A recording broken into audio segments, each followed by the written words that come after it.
One of the biggest topics this year has always been made in America crypto, right? Ever since the election and ever since we started to see this admin going all in on the crypto narrative, everyone has been focused on if their crypto project is made in the US. Because again, it does matter in a big way, in my opinion, especially when we think about what's going on around the crypto market, not just within the US, but even outside of the US. The race is on to become a crypto leader, and this is all around tech. You got to remember, it's the same exact thing that happened with the internet boom, where specific nations wanted to be first, they wanted to be leaders around it, and we can clearly see how big of a deal it is to actually be first here and become a leader around this tech because we have something to go off of, right? We have Silicon Valley. What happened from that point on was massive economic growth within the US, hundreds of thousands of jobs, and the US was a tech leader for decades. And that's why we're looking at crypto being that next big tech boom, and why it's so crucial for the US to actually become a leader around crypto, which is why we're looking at the top made in America tokens. And when we think about that, right, like right off the rip, we have XRP, we have, XLM. So let me load this up real quick. We have XRP, we have XLM as well. We have HBAR, and then we also have Algorand, right? Like these are like the main four that I'm really kind of looking at off of this list. Now you might be saying, well, Nick, what about Solana? Solana's number 2, or what about ADA? Like, yeah, we could also, throw these in the mix as well. But for the most part, when it comes to like XRP, XLM, HBAR, even Algorand, you could also say Chainlink. I mean, Chainlink has been absolutely killing it for the most part. And even Ondo. Ondo's a very strong player here. The main thing that I'm looking at is what projects are making the most amount of noise, not just around fundamentals, not just about use case value, but around policy moves, right? And what I mean by that is we look at what's been going on around these projects, and we look at the meetings that they're having, the players that they're having these meetings with, the regulatory discussions that are ongoing with these projects, the alliances that they're joining, and through that you're starting to see a market shift. And that market shift is the evolving acceptance of these projects from the regulator side, because the regulators are now starting to work with prominent names from the space that are based around some very prominent projects. And that's why we're looking at XRP, we're looking at XLM, we're looking at HBAR, we're looking at Algorand, because these are the types of projects that are in those meetings, in those big heavy discussions. And yes, you could even say that Chainlink is there as well, ADA technically as well. And same with Ondo. I mean, Ondo, I don't even think that I have to mention that Ondo is just an absolute giant in this space. It's everywhere. Ondo is everywhere. But we go over here to Scott Bessent, because back in March, we did hear from Scott Bessent that, I'm a big proponent of US taking the worldwide lead in crypto. We have to bring it on shore. And yes, we have to bring it on shore, because if we don't, this is only going to continue to grow and grow and accelerate outside of the US.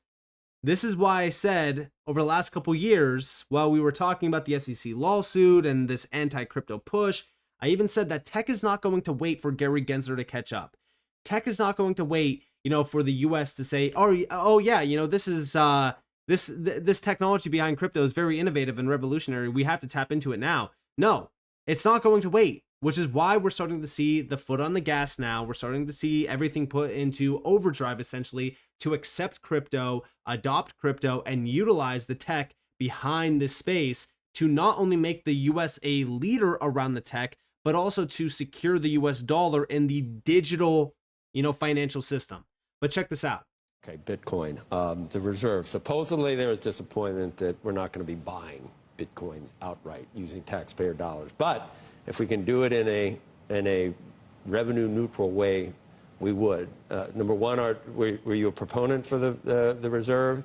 And two, is there a way to buy Bitcoin, not just acquire it through, I don't know, however we've gotten these $17 billion worth at this point? Yeah, so Joe, I am a big proponent of the U.S. taking the worldwide lead in crypto. I think we have to bring it onshore, and they use our best practices and regulation. I think that the Bitcoin reserve, before you can accumulate it, you have to stop selling it. So what we have now is from a seized asset pool, and I wasn't there when it happened, but I believe what happened was about 500 million of Bitcoin was seized, half of it was sold, and what we have now that, say it's over 10 billion, 10, 12 billion, that's all through appreciation. So the first thing to do is to stop the selling. So we are going to, after the victims are paid and all of that, any seized assets will go into this reserve, and then we'll see what the way forward is for more acquisitions for the reserves. And we're starting with Bitcoin, but it's an overall crypto reserve. Right. So how do you think about buying, though? And how should taxpayers think about that? Because effectively we'll be levering ourselves to some degree, given that we don't have a surplus of money right now to make these investments. Yeah, so that's why the first step is to stop selling, and then we're going to put a plan in place from there. So we're having this crypto summit. I'm going back to Washington this afternoon, and then we'll talk about the way forward. So yeah, I mean, obviously Scott Bessent has been very active around the discussions with crypto, and even more updated from May 7th, we believe the United States should be the premier destination for digital assets. Digital assets are an important source of innovation that can drive usage of the US dollar around the world with stablecoin legislation. Now, we do know that the recent Genius Act did get halted. It will most likely be voted on again next week, but I still think that we get stablecoin legislation by the end of this, I would say by the end of this quarter, maybe if anything by the end of August. The latest, but outside of that, they're going to start to really accelerate the discussions on stablecoin legislation, the use of stablecoins, the adoption of stablecoins as well, because it supports not just the US dollar itself, but also treasuries. Got to remember that most stablecoin issuers are tapping into the treasuries market in a big way, and even Tether is now, I think, number 7 on the list. I mean, they've been growing massively around how much treasuries they hold, so it makes a lot of sense. But listen closely to what Scott Bessent is saying here. We believe that the United States should be the premier destination for digital assets, and as members of this committee and the Senate are attempting to do, create good market structure around that, so that U.S. best practices are used around the world.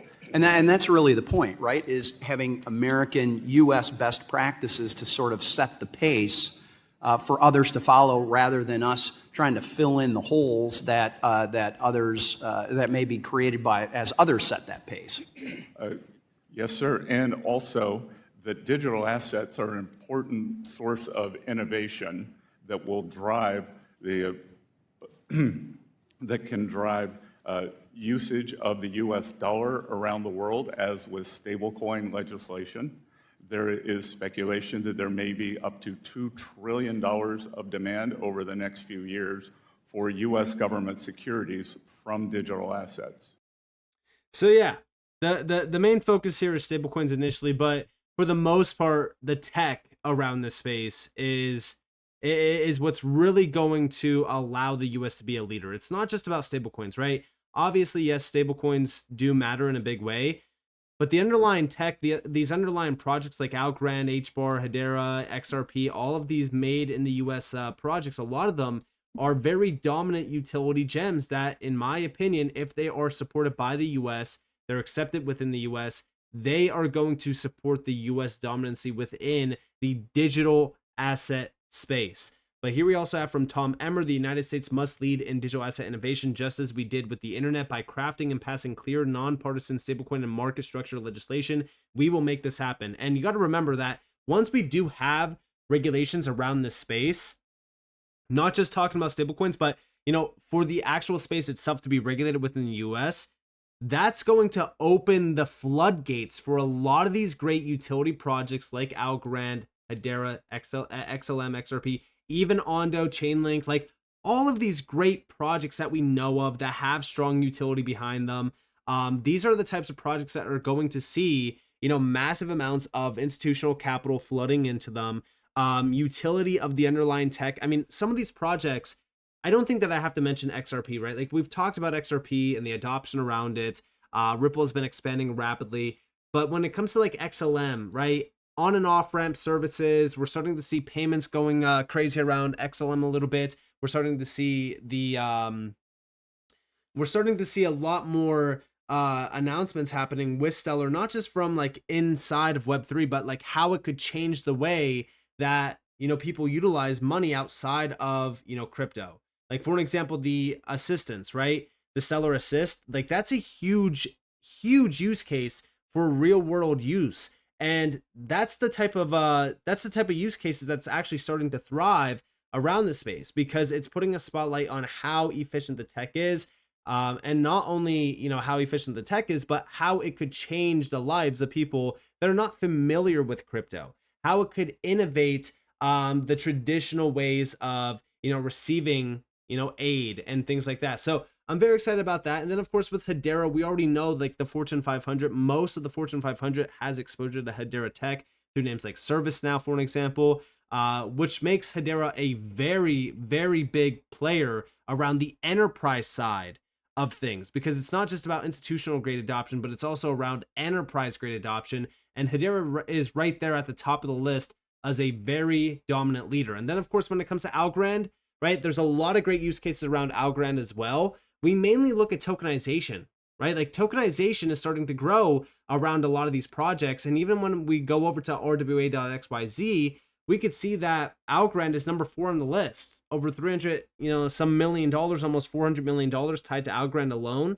Like, when we think about this, right, some of these projects are becoming very large leaders around specific narratives. Tokenization is not just slowing down, right? It's not slowing down. It's accelerating. It's growing. We have some of the biggest players tapped in already. And on top of that, when we think of these other projects like Hedera, I mentioned in the beginning policy, right? The policy updates. A lot of these policy summits have been held around Hedera. Even back in 2024, this is like the end of December, middle of December. Hedera was a proud sponsor of Blockchain Association's annual, this is their policy summit, Blockchain Association Policy Summit. This is in Washington. This was in Washington, D.C. with a lot of big players from, the Senate and even big representatives as well. So when we think about what's going on here, right, a lot of these projects are already, tapped in. They're already participating around the policy side of things. They're also participating around stablecoin discussions, ongoing tokenization discussions. And I only think that this is going to continue to grow more and more. The engagement from some of these projects like Hedera is only going to, become a much larger focus from even the US government, because again, you got to understand that it's not just about, how can we support the US dollar? It's more so, how can we make sure that the US is a leader around crypto? And the best way to do that is by not only, promoting regulation and legislation around the actual tech and around the space, but it's also to open the doors up for innovation to thrive within the US so that we can have more job opportunity, which is going to be great for the economy, just like it was around, the internet boom with so many jobs, being created here.